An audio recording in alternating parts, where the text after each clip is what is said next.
Hello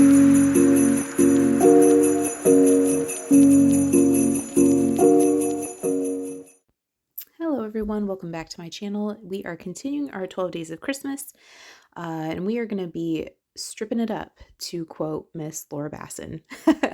I did a lot of die cutting off screen just to save some time, but I took these 3 dies. These are Simon Says Stamps sentiment label dies and a Spellbinders die. That's the goldish one. And I did a whole bunch of die cutting, and I just used some scrap paper. This is all Paper Studio cardstock from my stash. And I picked kind of a brighter, I guess, non-traditional color palette today. I just liked how these look together, and I wanted to use some scraps. This card was actually inspired by something I saw off of Pinterest, and so we are gonna get going today. So I have a cream card base that is A2 sized, and then I took a white panel of Paper Studio cardstock and cut it down to 4 by 5 1/4. And then I took a circle die. This is a Hero Arts Nesting Infinity die, circle die, and cut out a circle from there that I thought looked nice, was a good size for what I wanted to do today. Here I have a snowflake. This is from a Sizzix and Tim Holtz set, and I cut that out 3 or 4 times from white cardstock and then 1 time from like an iridescent foil paper. This is, here I'm showing you the number, it's 6615.99, and I just picked one of the larger snowflakes that I liked, and like I said, die cut that out several times from white, and then die cut it out 1 time from that specialty cardstock. That specialty cardstock is from Paper Studio, but you can do glitter, you could do foil, you could do anything. And I just layered those all together. My sentiment is going to come from this Altenew MISTLTOE wreath set. I've been using this a lot lately, mainly the sentiments from it, just because they are so small, but I really like the font, and I really like the size of them. They've worked really well for a lot of the cards that I've been doing this series. So that's where our sentiment is going to come from. It does have a die for that wreath and a die for that banner, but I don't use either of the dies that are included in that today. Just a sentiment. So the first thing we're going to do is I'm going to use a pencil and lightly trace where this circle is. I don't want the cardstock strips to be visible on the sides of the card, and so I'm just going to trace this circle in so it gives me a guide on where to place these strips. And kind of the margins that I have to work with. You don't worry about, erasing this or anything like that. You are literally going to cover it up. No one will ever see.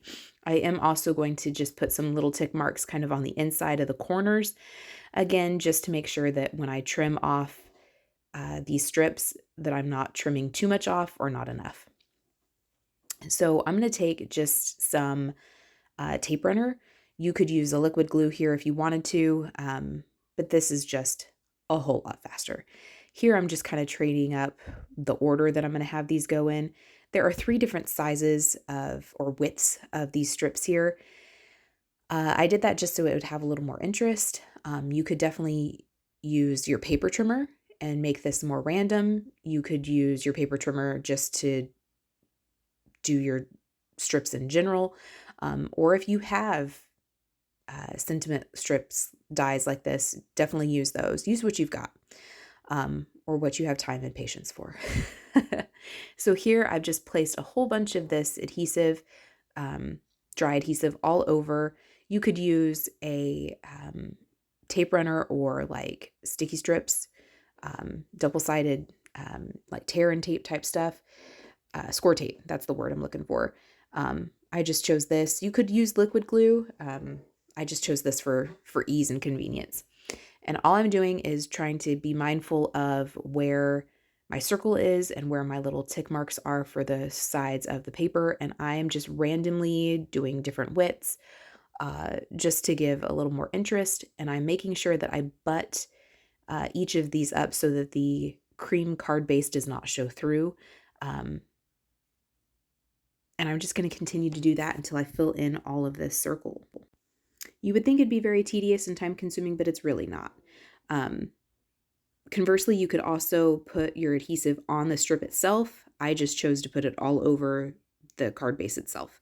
There you saw me kind of trimming off the excess. Here I'm just double checking that there are no gaps and that there's no colored cardstock strips being visible from the sides of the card, and we're good to go.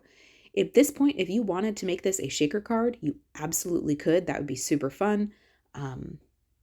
I just did not do that today, but this is the point where you would add your acetate window and your foam tape to create a shaker well.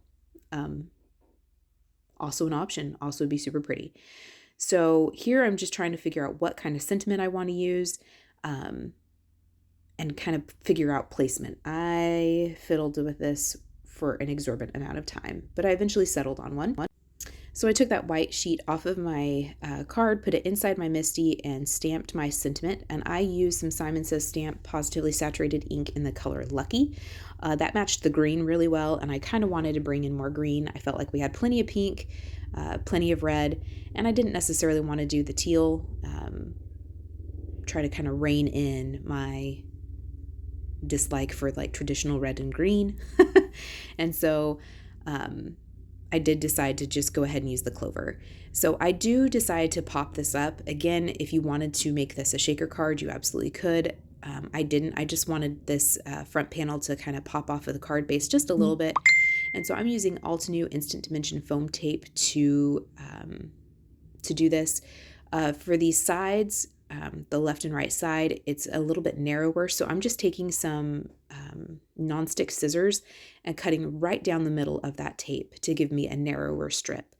I really like this Altenew Instant Dimension foam tape. I think it's a really good depth, and the release paper comes off very easy. So I really like it, and I use it quite a bit. And then I'm going to adhere this onto my card base. And before I press down really firm, I'm going to make sure that everything is lined up. And it wasn't. So we do go back and fix this, y'all, but it was, no, I'm thinking of a different card. I did okay on this one. I did okay on this one. Here I'm just using some liquid glue and just very sparingly put it on these very fine detailed parts. I did get some glue onto this shiny iridescent cardstock. It's not a big deal. I just use my nail to kind of scratch it off. If you don't want to, and it doesn't scratch the paper itself. If you didn't want to use your nail, you could get like a very slightly wet baby wipe and just kind of buff it off.